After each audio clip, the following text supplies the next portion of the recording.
ఆస్కారం ఉంటుంది.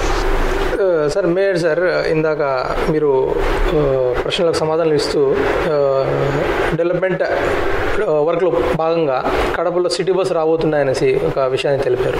సో దాన్ని ఒకవైపు నుంచి చూస్తే కడపలో రోడ్లు కొన్ని దయనీయ స్థితులు ఉన్నాయి. ప్లస్ ఎంక్రోచ్మెంట్, మీరు చెప్పినట్టు ఎంక్రోచ్మెంట్ ప్రాబ్లం కూడా ఉంది. రామకృష్ణ స్కూల్ రోడ్ చూసుకునే కానీ ఎంక్రోచ్మెంట్ కాలేదు కొన్ని కోర్టు కేసు వల్ల. సో ఈ పరిస్థితిలో మన సిటీ బస్సులు తిరగలవా, తిరిగితే ఆ సర్వీస్ ఇవ్వగలవా, దానిపైన మీరు కొంచెం. కడప నగరం ఈరోజు 154 చదరపు కిలోమీటర్లు విస్తీర్ణం ఉంది. 2-3 రోడ్లు ఎంక్రోచ్మెంట్ కాలేదు.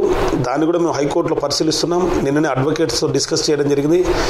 త్వరలో ఆ సమస్యలు తెగిపోతాయి. ఎందుకంటే గతంలో పాలకవర్గం లేక దీని మీద ఎవరు పోరాటం చేయలేదు. ఇప్పుడు మా పాలకవర్గం వచ్చిన తర్వాత హైకోర్ట్స్ అడ్వకేట్ డిస్కస్ చేసి త్వరలోనే స్టేలని వెకేట్ చేసి ఆ ఎంకరేజ్మెంట్ చేసే ప్రయత్నంలో మేము ఉన్నాం. కడప నగరానికి సిటీ బస్సులు వస్తే కడప నగరం ఇంకా అభివృద్ధి చెందుతుంది. ఎందుకంటే చెన్నూరు నుంచి కడపకు రావాలంటే ఆటోలో 15 రూపాయలు, కమలాపురం నుంచి కడపకు ఆటోలో అంటే 20 రూపాయలు. అదే సిటీ బస్సు వస్తే 5 రూపాయలు, 10 రూపాయలు, 8 రూపాయలతో ఛార్జ్ వస్తాయి. ఎక్కడ ఏ మూల పోలినా సిటీ బస్సులో అవలీలగా పోవచ్చు. కడప నగరం అభివృద్ధి చెందడానికి చాలా ఆస్కారం ఉంటుంది. అలాగే మీరు అన్నట్టు కడప నగరంలో కొన్ని రోడ్స్ని ఖచ్చితంగా చేస్తేనే అవుతుంది. ఖచ్చితంగా రూట్ మ్యాప్ అంతా ఆలోచన చేస్తాం కాబట్టి ఎటువంటి సమస్య ఉండదు. సార్ సురేష్ బాబు సార్, రీసెంట్గా కడప ఎయిర్పోర్ట్ స్టార్ట్ అయిందనమాట. దానికి అందరూ హర్షం వ్యక్తం చేస్తున్నారు.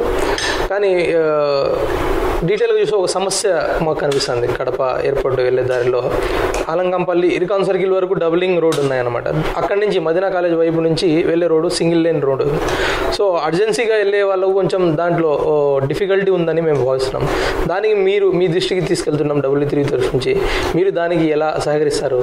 ప్రభుత్వానికి కార్పొరేషన్ ద్వారా తీర్మానం చేసి ప్రభుత్వాన్ని త్వరగా యుద్ధ ప్రతిపాదన అదేదైనా ఉంటే త్వరగా చేయమని మా ప్రయత్నం చేస్తాం. ఎందుకంటే ఇది national highway, state highway. I consulting RMB వాళ్ళు ఖచ్చితంగా అధికారులతో డిస్కస్ చేసి అదేదైనా ఉంటే మా వంతు ప్రయత్నం మేము సహకరిస్తాం.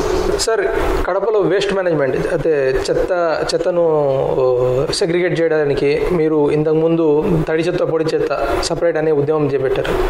కానీ అది రియల్ లైఫ్లో చూసుకుంటే అంతగా అవ్వలేదు.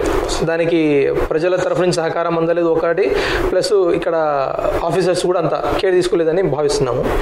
సో వేస్ట్ మేనేజ్మెంట్ కోసం మీరు దాన్ని డంపింగ్ యార్డ్స్లో డెవలప్మెంట్ కోసము, లేకపోతే దాని నుంచి ఎలక్ట్రిసిటీ తీయడానికైనా వేస్ట్ నుంచి కానీ, సో దానికి వేస్ట్ మేనేజ్మెంట్ పైన మీరు దృష్టి ఎలా పెడుతున్నారు? ప్లస్ వేస్ట్ మేనేజ్మెంట్తో పాటు హెల్త్ పైన స్ట్రెస్సింగ్ ఏమైనా ఉన్నాయా అనేసి మేము అడగదలుచుకున్నాము. యాక్చువల్గా వేస్ట్ మేనేజ్మెంటు మా కార్పొరేషన్ ద్వారా 1 ఇయర్లో ఎన్నో ప్రయత్నాలు మేము చేశాం. చాలామంది డస్ట్బిన్స్ ఇచ్చాం. తడి చెత్త, పొడి చెత్త వేరువేరుగా చేయాలని చెప్పేసి ప్రతి ఇంటికి డోర్ టు డోర్ క్యాన్వాస్ చేసి ట్రైసైకిల్స్ పెట్టి, ఇప్పుడు ట్రైసైకిల్స్ మేము పెట్టి చెప్తూనే ఉన్నాం. కానీ ప్రజల్లో అవేర్నెస్ రాలేదు. ప్రజల్లో తడి చెత్త, పొడి చెత్త అని మేము చెప్పినా కానీ వాళ్ళంతా కలిపే ఇస్తున్నారు. ఇంకా ప్రజల్లో అవగాహన కలగాల. అది అవగాహన కలిగేంత వరకు మన ప్రయత్నం మనం చేయాలి. అలాగే ఈ పవర్ జనరేషన్ అనేది అంటున్నారు కానీ జిల్లాకు ఒకటి పెడతామని చెప్పేసి కేంద్రము, కానీ అది సాధ్యం అవుతుందో సాధ్యం కాదో మాకు తెలియదు. కానీ త్వరలో నేను, మా శాసనసభ అంజాద్ బాషా, ఎంపీ అవినాష్ రెడ్డి బెంగళూరులో కొన్ని కొత్త వేస్టేజ్ కొన్ని వచ్చాయి.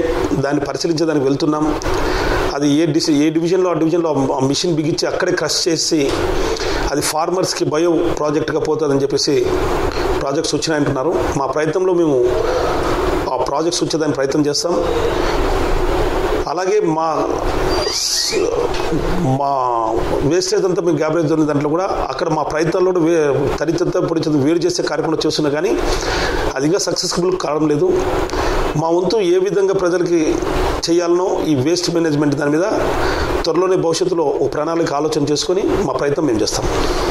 సార్, ఇది కడప మున్సిపల్ కార్పొరేషన్కు చూసుకుంటే ఖర్చులు ఎక్కువ.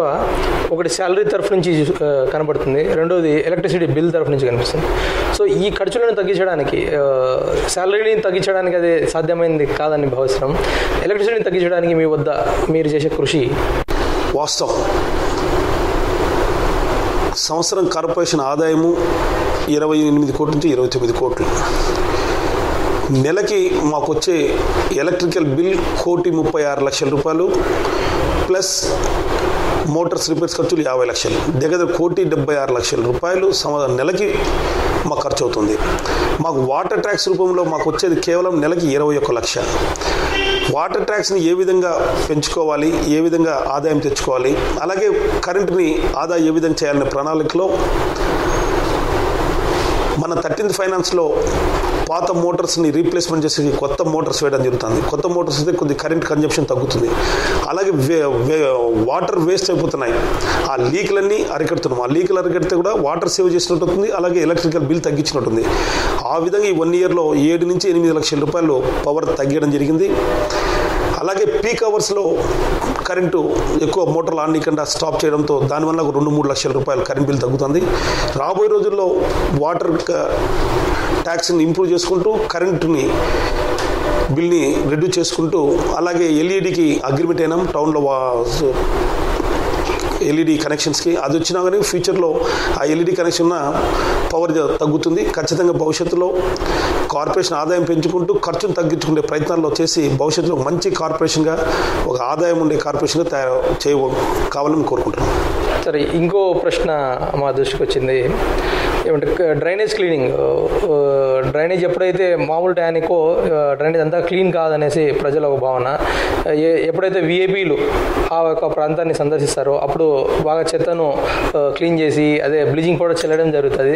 ఇది రోజు ఎందుకు అవ్వదు అనేసి ప్రశ్నలు ప్రజలు మా దగ్గర ఈ ప్రశ్న తీసుకొచ్చారు. గతంలో పోల్చుకుంటే శానిటేషన్ చాలా మెరుగ్గా పనిచేస్తున్నారు మా స్టాఫ్, శానిటరీ ఇన్స్పెక్టర్స్ కానీ ప్రతి ఒక్కరు కానీ. ఆల్మోస్ట్ ఆల్ గతంలో కన్నా శానిటరీ వర్కర్స్ కూడా బాగా పనిచేస్తున్నారు. ఇదిగే కాకుండా ట్రైసైకిల్స్ పెట్టి కూడా ఆల్మోస్ట్ చేస్తున్నాం. డ్రైనేజ్ సిస్టమ్ కూడా చాలా ప్లాస్టిక్ నిషేధించడంతో చాలా బాగా జరుగుతుంది. ప్రతిరోజు బ్లీచింగ్ పౌడర్ అనేది ప్రతి ఒక్కసారి వేయలేరు, ఎక్కడ సరిగా లేదో ఆ ప్రాంతంలోనే బ్లీచింగ్ చల్లుతారు. ఎక్కడన్నా విఐపీస్ వచ్చినప్పుడు ఆ రూట్లో బ్లీచింగ్ పౌడర్ కాచలేదు, పౌడర్ది బ్లీచింగ్ పౌడర్ కాస్ట్ ఎక్కువ. ఆల్మోస్ట్ ఆల్ గతంలో కన్నా మన కార్పొరేషన్లో ఇప్పుడు ఈరోజు శానిటేషన్ చాలా మెరుగ్గా ఉంది. రాబోయే రోజులు ఎక్కడన్నా ఇంకా డ్రైనేజ్ క్లీన్ ఎక్కడన్నా ఉంటే మా దృష్టికి వచ్చి కూడా మా ఆఫీసర్లు ఇమీడియట్గా స్పందించి ఇమీడియట్గా క్లీన్ చేయడం జరుగుతుంది. మా దృష్టికి రాని నిర్ణయం ఏదైనా ఉంటే కూడా మా ఆఫీసర్ చూసుకొని చేస్తారు. సార్, ఇది ఆఖరి ప్రశ్న. కొత్తగా WTV అనేది ఉర్దూ ఛానల్ కడప ప్రజల వద్దకు వచ్చిందని. ఈ తెలంగాణ సపరేట్ అయిన తర్వాత మొట్టమొదటిసారిగా ఆంధ్రప్రదేశ్లోనే ఫస్ట్ ఉర్దూ ఛానల్ సార్ ఇది. సో ఇలాంటి media, Urdu media, especially Urdu media ప్రజల సేవకు తీసుకొచ్చాము. సో అలాంటి మీడియా పైన మీ అభిప్రాయం మీరు ఏదైనా చెప్పదలుచుకున్నారు?